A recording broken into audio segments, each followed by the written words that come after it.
मार्कण्डेय उवाच नारायणं परब्रह्म सर्वकारणकारकम् प्रपद्ये वेङ्कटेशाख्यां तदेव कवचं मम।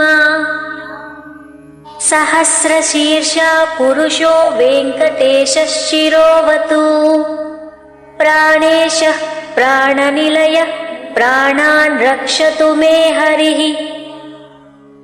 आकाशराट् सुतानाथ आत्मानं मे सदावतु देवदेवोत्तमोपायाद्देहं मे वेङ्कटेश्वरः। सर्वत्र सर्वकालेषु मंगां भाजानीश्वरः पालयेन्मां सदा कर्म साफल्यं न प्रयच्छतु। य एतद्वज्रकवचमभेद्यं वेङ्कटेशितुः सायं प्रातः पठेन्नित्यं मृत्युं तरति निर्भयः।